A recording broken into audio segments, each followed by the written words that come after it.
Bonjour, nous allons continuer le cours sur les enseignes et afficheurs à LED. Aujourd'hui, nous allons aborder la leçon synthèse des circuits combinatoires.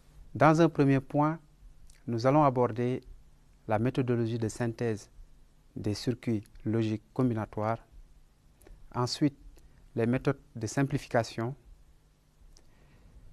un diagramme temporel et enfin une synthèse d'un décodeur 7 segments.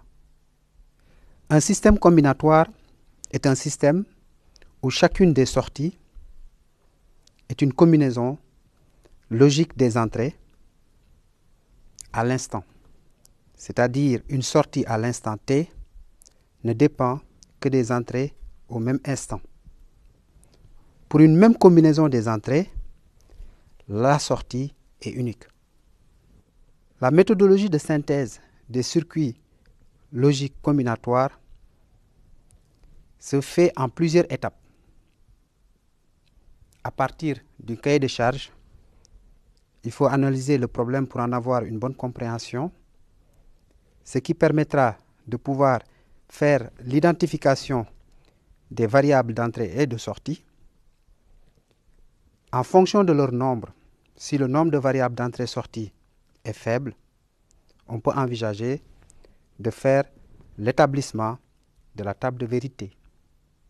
Sinon, on pourrait envisager une décomposition du problème en blocs fonctionnels logiques et de traiter séparément chacun des blocs. Dans tous les cas, il va falloir procéder à l'établissement de la ou des fonctions résultantes, envisager éventuellement une simplification de ces fonctions avant de procéder à l'établissement de logigrammes. Ceci permettrait de pouvoir envisager le prototypage d'essai et la réalisation finale du circuit. La simplification des fonctions logiques vise l'objectif de réduire le nombre de termes intervenant au niveau de la fonction ainsi que le nombre de variables dans chaque terme. L'objectif global de cette simplification est de réduire le coût de réalisation matérielle. Plusieurs méthodes existent pour faire la simplification. La simplification algébrique utilise les théorèmes généraux de l'algèbre de Boole. L'idée, c'est de procéder à des regroupements de termes ayant des variables communes et de faire des factorisations, de faire des réplications de termes existants et éventuellement une suppression des termes superflus. Exemple, considérons cette fonction S qui vaut A, B bar, C bar, ou A, B, C bar, ou A bar, B et C, ou A, B et C. Nous pouvons remarquer que A existe au niveau des deux premiers termes, C bar aussi est un terme qui revient au niveau des deux premiers termes, B et C reviennent aussi au niveau des deux derniers termes. Donc on peut envisager de faire une factorisation A, C bar, facteur de B bar ou B, ou B, C, facteur de A bar ou A. B bar ou B vaut 1, A bar ou A vaut 1, donc S vaudra A, C bar ou B et C. Nous sommes passés d'une expression de 4 termes et 3 variables au niveau de chaque terme à une expression à 2 termes et 2 variables par terme. Il est clair que la réalisation de cette dernière équation utilisera moins de portes logiques. Une table de Carnot est une forme particulière d'une table de vérité. Elle est constituée de 2 à la puissance n cases, n étant le nombre de variables d'entrée. Ici, nous en avons 3, ce qui nous fait ici 8 cases, 2 à la puissance 3. Et les variables sont disposées suivant le code de Gray, ou le code binaire réfléchi. D'une case au suivant, une seule variable doit changer. Et les valeurs de la sortie du système sont inscrites au niveau des cases. Pour procéder à la simplification par tableau de Carnot, on procède à des regroupements. Tout dépend de la forme souhaitée. Si nous souhaitons avoir une forme de l'expression de S sous forme de somme de produits, en ce moment-là, on va faire des regroupements des 1. Si nous souhaitons obtenir S sous forme de produit de somme, en ce moment-là, nous allons regrouper les 0. Dans un premier temps, on va chercher à faire un regroupement des 1. Pour cela, il faudra regrouper les cases adjacentes successivement contenant des 1. Et les regroupements se font par puissance de 2. Donc la taille d'un groupe doit être une puissance de 2. On peut regrouper 2 cases, 4 cases, 8 cases, 16 cases, ainsi de suite, suivant la taille du tableau. On cherche toujours le regroupement maximal. Et le résultat d'un regroupement est le produit des variables constantes. C'est-à-dire ici, si nous considérons par exemple ce regroupement, le terme associé à ce regroupement va donner ici, on va regarder, pour le A, ça passe de 0 à 1, donc ça a changé de valeur. Pour le B, ça passe de 1 à 1, donc la valeur est restée constante. Donc le B est retenu. Pour le C, comme la case est inscrite sur une seule ligne, le C est maintenu. Donc le terme qui est là donnerait B et C. Il faut noter que le résultat de la simplification est donné par la somme des termes issus du regroupement. Donc, somme des termes issus du regroupement. Et il faut noter en dernier lieu qu'une même case peut appartenir à 2 regroupements. Nous allons appliquer les règles que nous venons de définir à cette table de Carnot. Alors là, nous pouvons faire ce regroupement, puis faire ce regroupement. Alors, ce regroupement donne le terme BC que nous venons de voir. Et le deuxième regroupement ici va donner A n'a pas changé de valeur, donc A. Et C n'a pas changé de valeur, donc C. Barre. Pourquoi barre? Parce que C vaut 0. Et nous regroupons les 1. Et donc, la sortie donnerait S égale A, C bar ou B et C. Le résultat de cette simplification est réalisé ici à partir d'un logigramme où nous avons les 3 entrées A, B et C et la sortie S réalisée à partir d'un inverseur de 2 portes E et d'une porte OU. Nous allons maintenant exprimer S sous forme de produit de somme. Il faudrait pour cela faire le regroupement des zéros. Nous pouvons regrouper ces 2 zéros. Nous pouvons regrouper ce zéro-là avec ce zéro-là.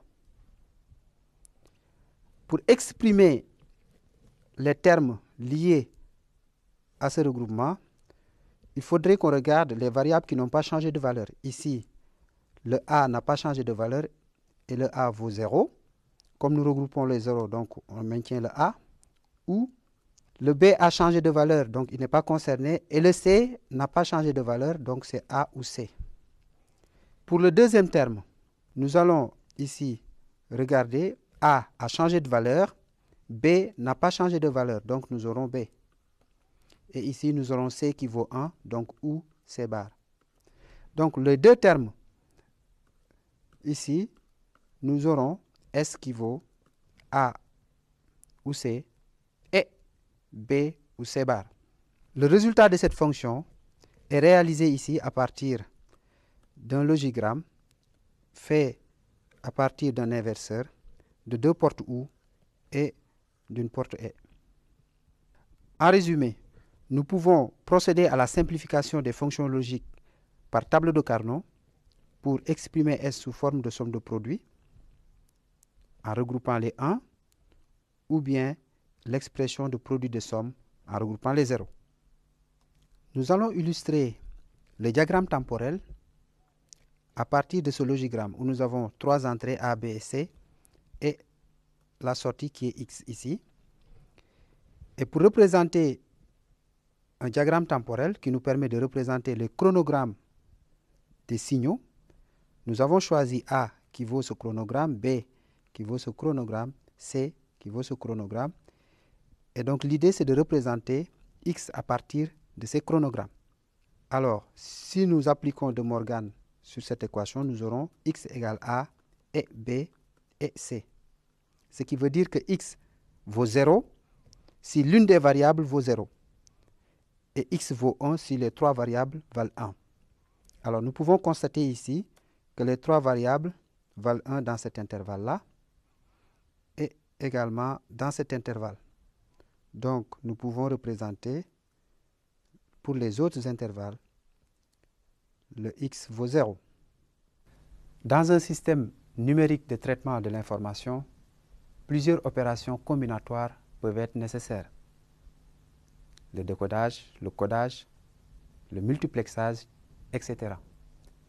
Ces différentes opérations sont réalisées par des circuits logiques combinatoires spécialisés.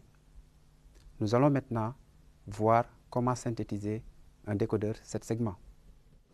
L'objectif du décodage 7 segments, c'est de réaliser un décodeur qui nous permet de décoder les 10 chiffres décimaux. Alors nous avons donc à l'entrée E1, E2, E3 et E4. Et à la sortie, nous allons avoir nos 7 segments. S indice A, S indice B, S indice C, S indice D, S indice E, S indice F et S indice G. Alors, ces 7 segments seront connectés à un afficheur permettant d'afficher le chiffre correspondant aux 4 bits à l'entrée de notre décodeur.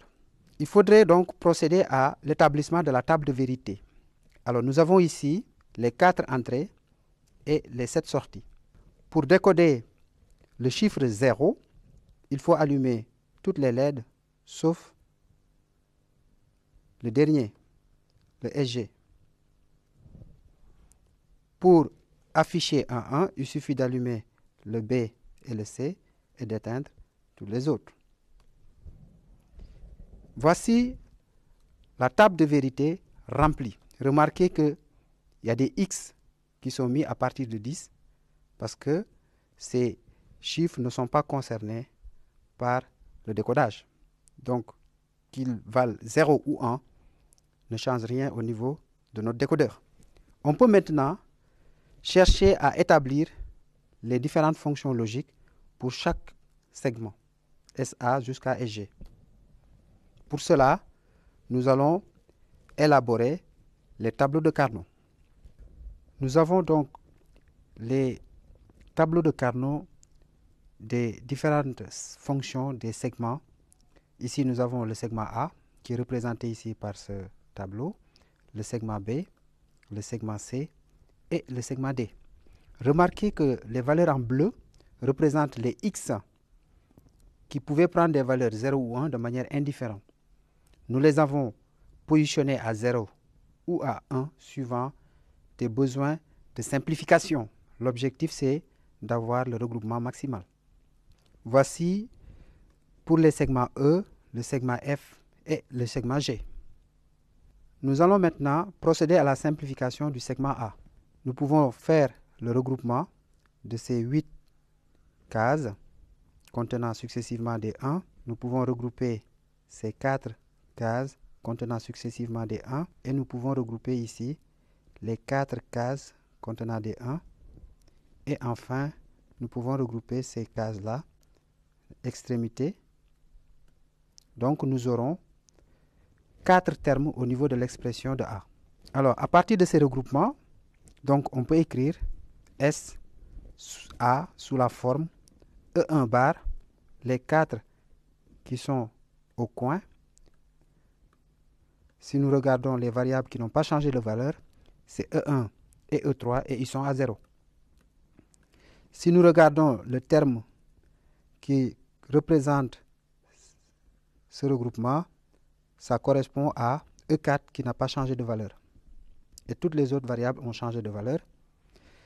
Le terme en jaune ici correspond à E2, puisque c'est E2 seulement qui n'a pas changé de valeur. Enfin, le regroupement en rouge ici correspond aux termes E1 et E3.